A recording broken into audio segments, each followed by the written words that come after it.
Have you ever felt that strange pressure before something important? A meeting, a trip, a new beginning, where your mind whispers, "What if it goes wrong?" And you immediately tell it to be quiet?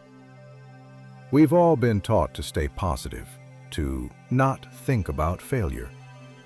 But what if that's exactly why we stay anxious? Because fear doesn't disappear when you ignore it.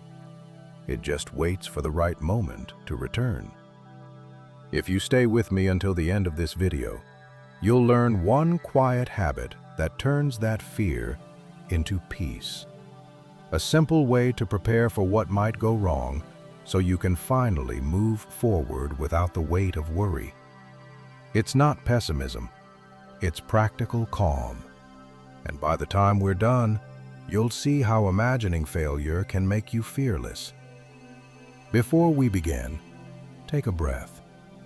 Write this in the comments, not for anyone else, but for yourself. I prepare with peace.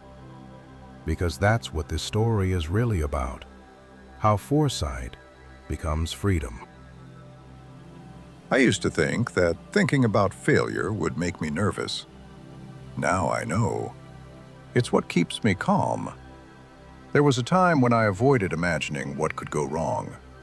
I told myself I was being positive, optimistic, confident. But what I was really doing was hoping life would go easy on me. Life, of course, had other plans.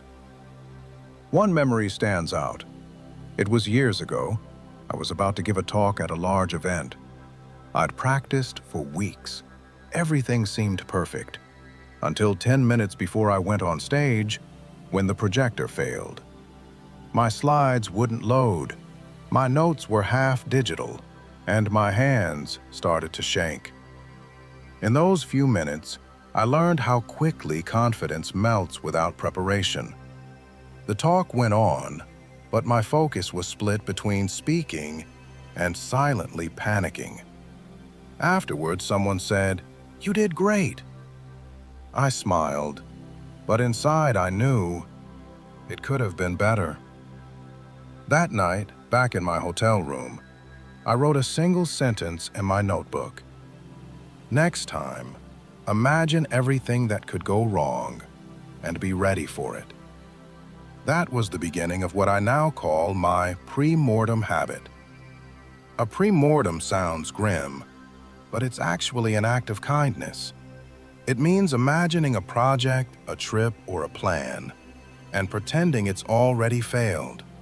Then asking, why did it fail? And once you know those reasons, you fix them before they happen. Funny thing, I stopped being anxious the moment I started preparing for anxiety itself. For most of my life, I believed planning for failure was a form of fear. Now I see it's a form of respect for the complexity of life, for the people around you, and for your future self. When people hear about this idea for the first time, they often say, "But isn't that negative thinking?"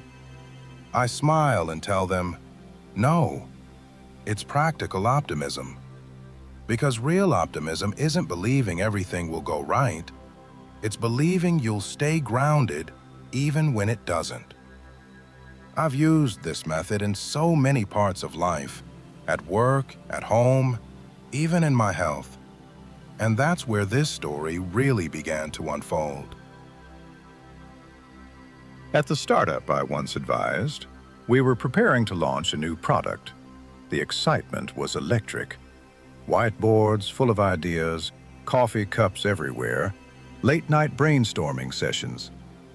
But I remembered that stage from years ago and how unprepared I'd felt when things went wrong.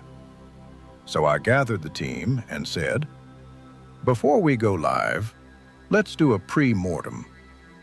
They laughed at the name, but I picked up a marker and drew 3 columns on the board. What could go wrong? Why would it happen? What can we do now to prevent it? At first, the room was quiet. Then someone said, "We might have server overload."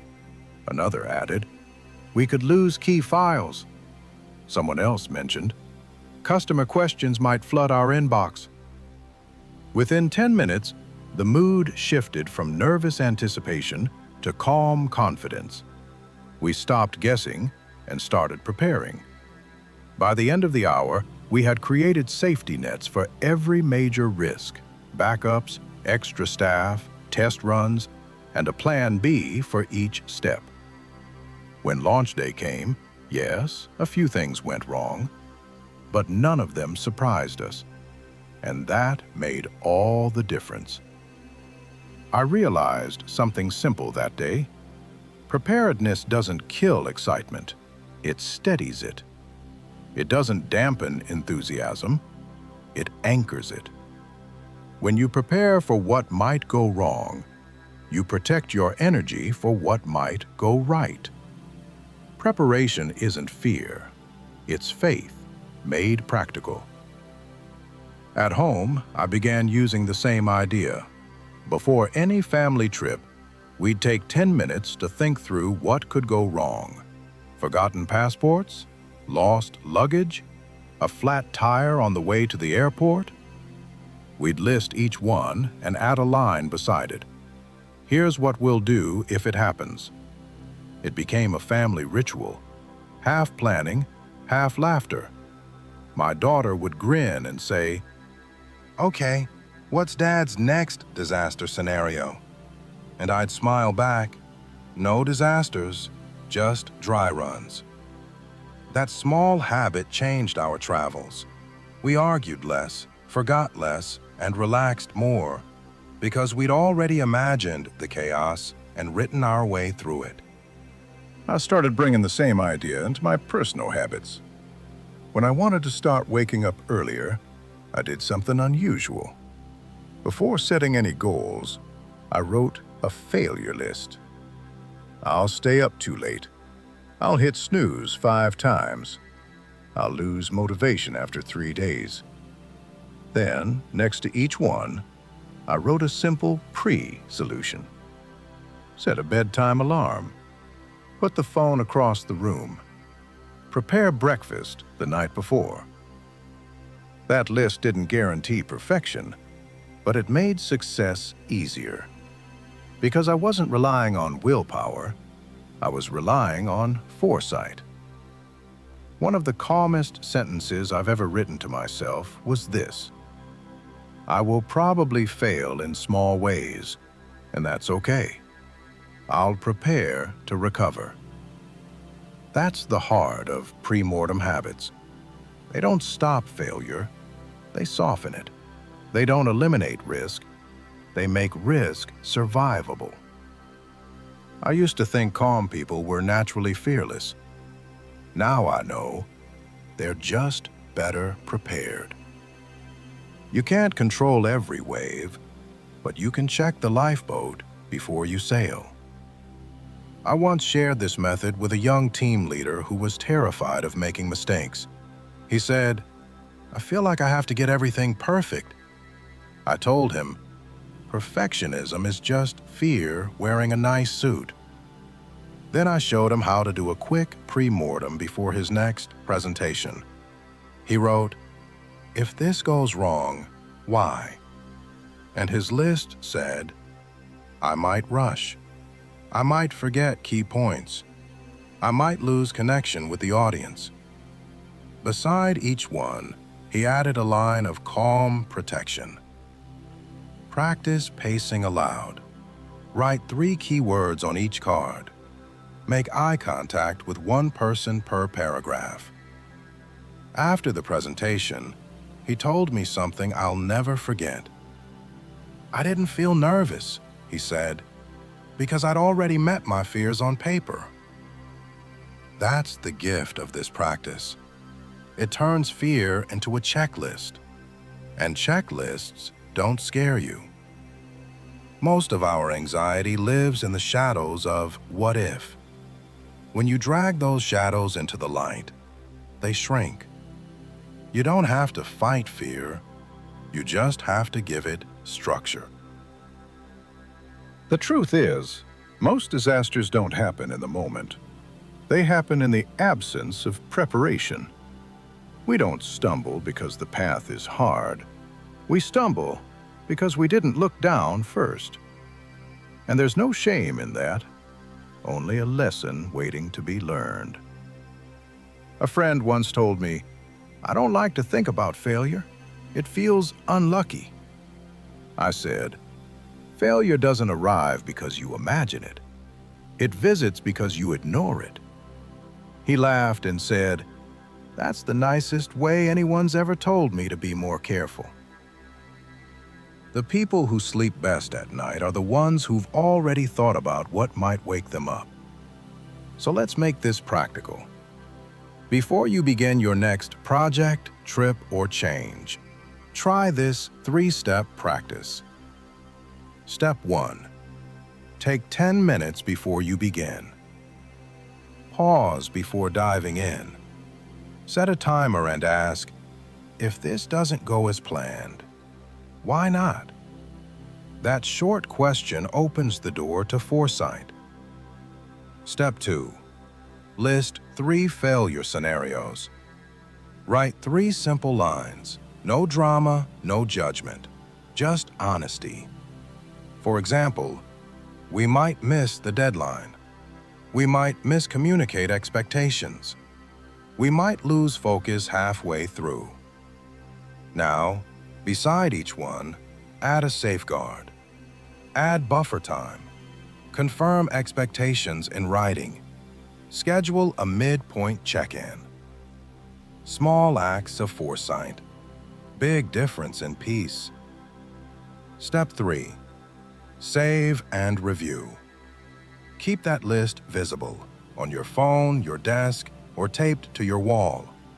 Look at it before you start something new. You'll begin to see patterns, the places where your plans usually bend or break.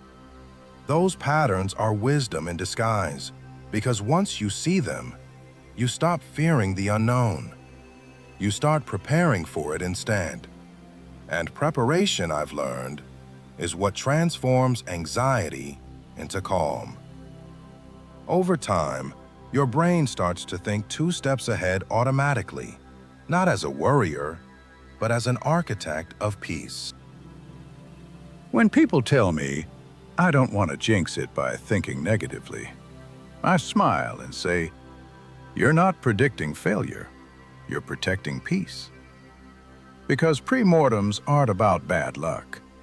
They're about good stewardship of your time, your energy, your trust. You can love the dream and still respect the risk. This practice even works in relationships. Before a big conversation, I sometimes ask myself, what could go wrong here? I write 3 quiet lines. They might feel blamed. I might sound impatient. We might misunderstand each other. Then I write the counterweights. Start with appreciation. Slow my pace. Ask, what did you hear me saying? The result? Fewer arguments, more understanding, and a kind of peace no apology can buy later. Preparation is empathy for your future self and for the people who will meet you there. It's like leaving a note for tomorrow's version of you that says, I've got your back. That's what a pre-mortem really is. Not fear, but friendship across time. One afternoon, a young woman starting her first business told me, I feel overwhelmed. There are so many things that could go wrong. I said, good. Let's write them down. She hesitated, but together we listed 5. Then, next to each one, we wrote a single safeguard. When we finished, she looked at the paper and smiled. That's it? She asked. Yes, I said. You've just met your fears. Now they're co-workers, not monsters. That's what happens when you meet fear with foresight. You stop treating problems as threats and start treating them as partners in preparation. Calm isn't a personality trait. It's a system. a quiet rhythm of checklists and habits that protect your heart from chaos. When I started writing pre-mortem notes before every new talk, I noticed something beautiful. The more I imagined failure, the less I feared it. Because in every imagined mistake, I also saw a way to recover. And that made me braver, not smaller. Courage isn't born from ignoring risk. It's born from respecting it. The climber who checks his ropes isn't pessimistic, he's wise. The pilot who reviews her safety list isn't afraid, she's faithful. And the person who pictures what might go wrong isn't anxious, they're awake. So here's a quiet challenge for you tonight. Before you begin something new, a project, a journey, a change, take 10 calm minutes. Sit somewhere still, close your eyes, and ask, what could go wrong? Then write it down. 3 short lines, 3 small protections. When you open your eyes again, you'll feel lighter, not heavier. Because preparation doesn't chain you to the future. It frees you to walk into it with peace. Life will always surprise us, but surprises don't have to hurt. When you think ahead with grace, even the unexpected becomes manageable. That's the quiet secret of the pre-mortem habit. It doesn't erase uncertainty, it turns it into understanding.